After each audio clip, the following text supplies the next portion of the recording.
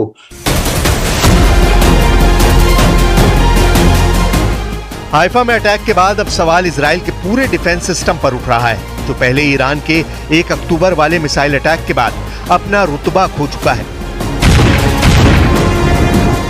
सवाल है कि क्या नेतन्याहू का पूरा एयर डिफेंस सिस्टम इस वक्त सो रहा था जब हिजबुल्लाह ने हाइफा पर ड्रोन लॉन्च किए और इजरायली सेना के बहुत ही खास ठिकाने को टारगेट बनाया। लेबनान से लॉन्च किए गए ड्रोन को काउंटर करने की जिम्मेदारी आयरन डोम पर थी। आयरन डोम की रेंज 70 किलोमीटर से ज्यादा है और हाइफा की लेबनान बॉर्डर से दूरी है 27 किलोमीटर। यानी आयरन डोम का रडार दक्षिण लेबनान के अंदर गहराई तक किसी भी ड्रोन और मिसाइल को ट्रैक कर सकता है। लेकिन 13 अक्टूबर को आयरन डोम फेल हो गया। वो हिजबुल्लाह के ड्रोन को ट्रैक नहीं कर पाया और हिजबुल्लाह के ड्रोन ने इजराइल के मिलिट्री ठिकानों पर ऐसा बारूद बरसाया कि सदमा तेल अवीव तक लगा है। כל הנפגעים פונו לבתי החולים. אנחנו עכשיו עסוקים בליצור קשר עם משפחותיהם. כל החיילים בבסיס הונחו להתקשר הביתה ולעדכן את משפחותיהם שהם בסדר. हिजबुल्लाह ने जिस जगह पर ड्रोन अटैक किया वो बिन्यामिना मिलिट्री कैंप है। बिन्यामिना मिलिट्री कैंप लेबनान की सीमा से 65 किलोमीटर दूर है। यानी हिजबुल्लाह ने 65 किलोमीटर से भी ज्यादा दूरी से एक ड्रोन अटैक किया जो सफलतापूर्वक जाकर अपने निशाने पर लग गया। उस दौरान उत्तरी हाइफा में तैनात आयरन डोम भी उसका पता नहीं लगा पाया। तभी तो इजरायल की एयर सीमा में बिना किसी रोक टोक के ये ड्रोन बिन्यामिना मिलिट्री कैंप पहुंचता है और वहां बड़ा धमाका कर देता है।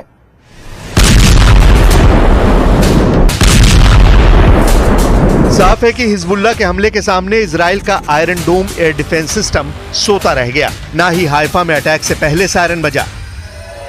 यह हाइफा की तब की तस्वीरें हैं जब हिजबुल्लाह का अटैक हो गया और फिर सेना ने अलार्म बजाना शुरू किया। अब सवाल है कि इजराइल ने हाइफा पर हिजबुल्लाह के हमले के बाद क्या किया।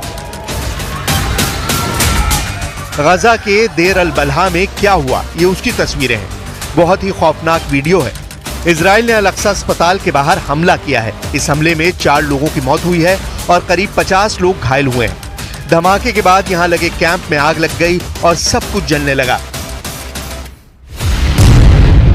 नेतन्याहू ने कहा था कि हसन नसरुल्लाह के मारे जाने के बाद हिजबुल्लाह का अंत हो जाएगा, जो नहीं हुआ। नेतन्याहू ने कहा था कि वो बेरूत को गजा बनाने से पीछे नहीं हटेंगे।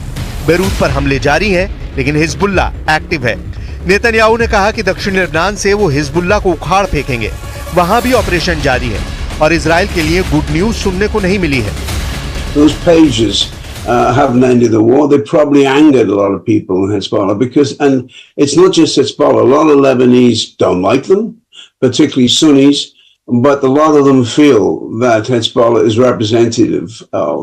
represents Lebanese resistance. So what are they going to do? If Iran lets them, they'll fire some more of the ultra-precise weapons in the next few weeks. So probably that's going to happen.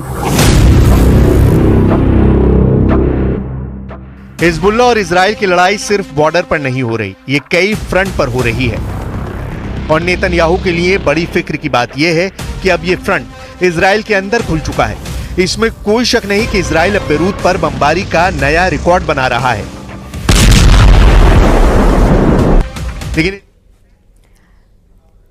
Israel इस वक्त बहुत ज्यादा दबाव में है। Netanyahu Iran पर पलटवार करने की सोच रहे हैं, लेकिन पुतिन और पेजेशिकियान की मीटिंग के बाद ईरान से जो रिपोर्ट आ रही है वो इजराइल के लिए बुरी खबर कही जा रही है।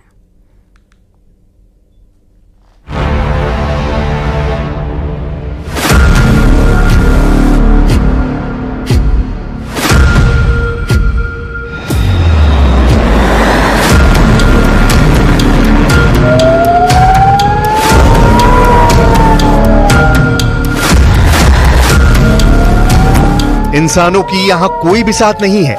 यहां कदम कदम पर मौत है, आसमान से बरसती मौत।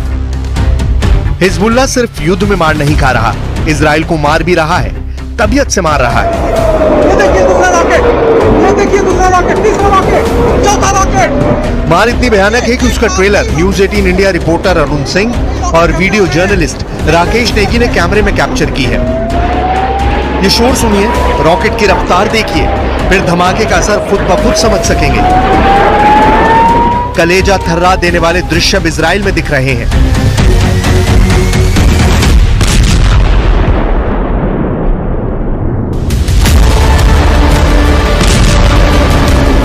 हिजबुल्लाह के हमले को नई धार मिली है। ईरान भी अब खुलकर इजराइल को दहलाने जा रहा है।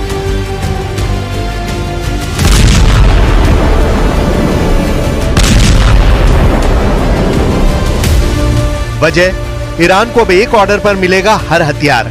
खामनेई की डिमांड पर रातों रात मिलेगी हाइपरसोनिक मिसाइल। कुद्स फोर्स जब चाहे उसे मिल जाएगा सुपरसोनिक आसमानी लड़ाका। ईरान को न्यूक्लियर थ्रेट हुआ तो एटम बम का भी हो जाएगा जुगाड़। इजराइल हो या अमेरिका, ईरान को अब किसी से नहीं डर।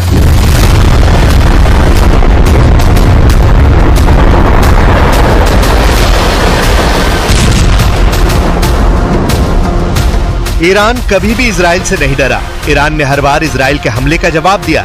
ईरान ने बम के बदले मिसाइल से दहलाया। लेकिन अमेरिका के वॉर जोन में आने के बाद से ईरान की जमीन खिसक गई थी। ईरान को सुपर पावर के जंगी बेड़े डरा रहे थे। ईरान को न्यूक्लियर बमों से लोडेड फाइटर जेट से बचने का कोई रास्ता ही नहीं मिल रहा था।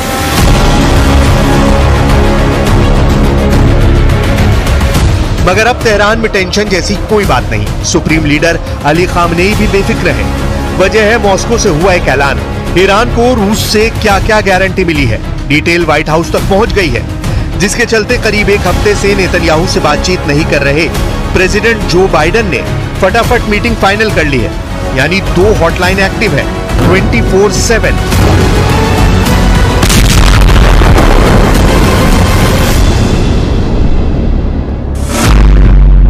तेहरान और मॉस्को की हॉटलाइन पर इजराइल के हमले से निपटने का प्लान बन चुका है।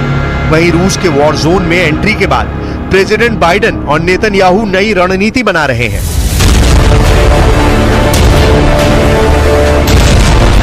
लीडर्स की वॉर प्लानिंग से अलग युद्ध के मैदान में खून खराबे की लिमिट क्रॉस होती जा रही है।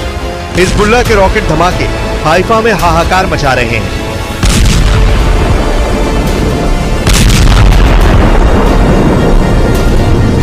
जैसे बेरूत जल रहा है, ठीक वैसे ही दृश्य इजराइल में दिखने लगे हैं। लेकिन इजराइल के बारूदी प्रहार को झेलने की हिम्मत अब हिजबुल्लाह में बची नहीं।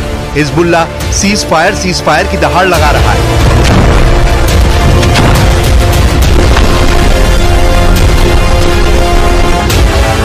मगर इजराइल का मकसद साफ है। हिजबुल्लाह, हमास, हूती के साथ इन सब के अघोषित आका ईरान की तबाही। אנחנו משנים את המציאות מקצה אל קצה.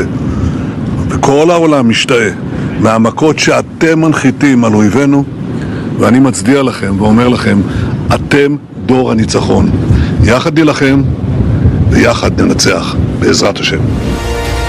जबकि युद्ध में इजराइल को भी भारी कीमत चुकानी पड़ रही है। हिजबुल्लाह लड़ाके इजराइल को घर में घुसकर दहलाने लगे हैं। यह हाइफा सिटी का हाल है। हिजबुल्लाह आर्मी ने हाइफा में रॉकेट धमाके की झड़ी लगा रखी है।